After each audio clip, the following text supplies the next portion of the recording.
एक सरदार बीवी के साथ रक्शे पर बैठ गया। रक्शे वाले ने शीशे में देखा तो सरदार बोला, अरे कंजर, मेरी बीवी को शीशे में देखता है, तू पीछे बैठ, मैं रिक्शा चलाता हूँ। पठान के ससुर ने पठान से पूछा, गुल खान, इतना बताओ कि 12 साल में 12 बच्चे, ये क्या मजाक है मेरी बेटी के साथ। पठान बोला, चाचा, मैं गरीब ज़रूर हूँ, लेकिन आपसे वादा करता था कि आपकी बेटी को कभी खाली पेट नहीं रहने दूंगा। एक शख्स ने बुजुर्ग से पूछा, दुनिया में दोस्त और दुश्मन की पहचान कैसे की जाए। बुजुर्ग ने गौर से सुना, फिर जेब में से एक माचिस की डबिया निकाली, उसमें से 2 तीलियां उठाई, एक तीली वापस रख दी और एक तीली को तोड़कर उसके 2 हिस्से किए। अगला हिस्सा फेंक दिया और पिछले हिस्से को कान में फेरते हुए बोले, पुत्र, मैनू नहीं पता। नर्स, मुबारक हो सरदार जी, आपके घर लड़का पैदा हुआ है। सरदार, वाह जी वाह, क्या जदीद टेक्नोलॉजी है। बीवी मेरी अस्पताल में दाखिल है और लड़का मेरे घर पैदा हुआ है। पठान रोटी के ऊपर रोटी रखकर खा रहा था। बीवी बोली, खान, 2 रोटी एक साथ क्यों खा रहे हो। पठान ने कहा, बेवकूफ़ का बच्चा, हम शौक से नहीं खा रहा, तबीयत खराब है, डॉक्टर ने कहा है कुछ दिन डबल रोटी खाओ। सरदार को दावतनामा मिला, पार्टी में सिर्फ लाल टाई पहनकर आना। सरदार पार्टी में पहुंचा तो देखकर हैरान रह गया कि लोगों ने पैंट और शर्ट भी पहनी हुई थी। एक दफ़ा एक जंगी फिल्म बन रही थी जिसमें कई हजार लोग काम कर रहे थे। एक दिन फिल्म के प्रोड्यूसर ने मैनेजर से पूछा, इतने सारे लोगों को मुआवजा कहाँ से देंगे। मैनेजर ने जवाब दिया, मुआवजा देने की क्या ज़रूरत है, फिल्म के आखिरी सीन में एक आधा असली बम चला देंगे।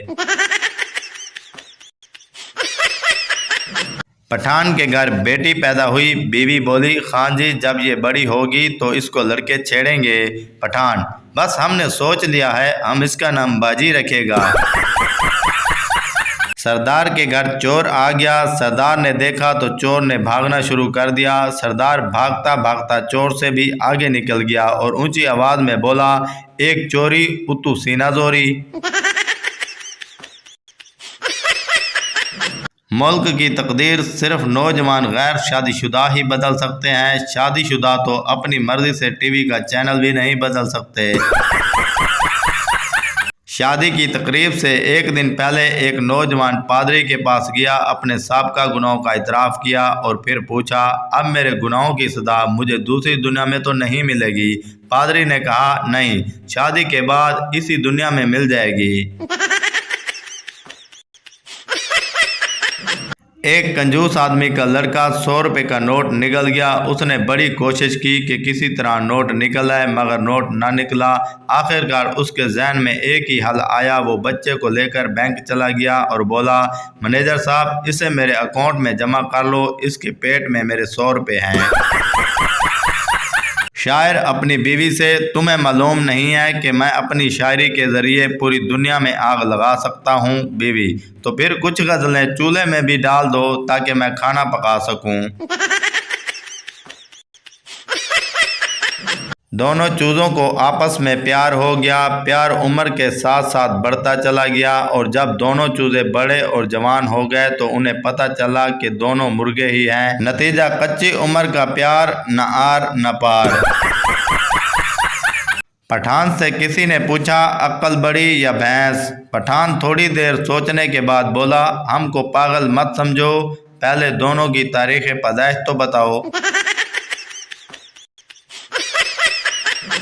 शेर अर्ज है, आया था एक शख्स मेरे गम बांटने, रुखसत हुआ तो अपने भी गम दे गया मुझे।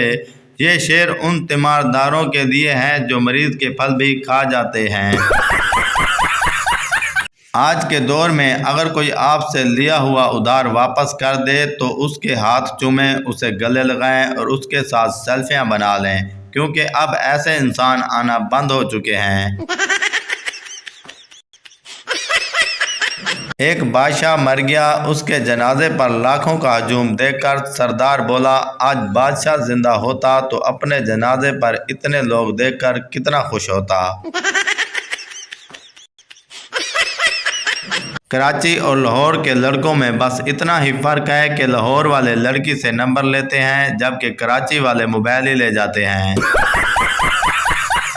एक कमज़ोर सा शख्स डॉक्टर के पास आया। डॉक्टर, आपको क्या तकलीफ़ है? मरीज़, पहले वादा करें कि मेरी तकलीफ़ सुनकर आप हंसेंगे नहीं। Doctor, okay promise. मरीज़ ने अपनी टांग दिखाई जो माचिस की तीली जितनी पतली थी। डॉक्टर को यह देखकर हंसी आ गई। मरीज़, आपने ना हंसने का वादा किया था। डॉक्टर, अच्छा सॉरी, अब तकलीफ़ बताएं। मरीज़, डॉक्टर साहब ये सूझ गई है। तीन सरदार इम्तिहान में पेपर देने के बाद पहला सरदार, मुझे कुछ नहीं आता था, मैं पेपर खाली छोड़ आया हूँ। दूसरा सरदार, मैं भी यार। तीसरा सरदार, ओ शिट यार, टीचर ने अब समझाना है कि हम तीनों ने नकल की है। ट्रेनिंग के दौरान एक अफीसर ने सिपाही से पूछा, रब नवाज तुम्हारे हाथ में क्या है? रब नवाज, सर ये बंदूक है। अफीसर, रब नवाज, ये सिर्फ बंदूक नहीं है, ये तुम्हारी इज्जत है, ये तुम्हारी शान है, ये तुम्हारी माँ है। अफीसर दूसरे पठान सिपाही से, गुल खान तुम्हारे हाथ में क्या है? गुल खान, सर ये रब नवाज की माँ है और हमारा खाला है।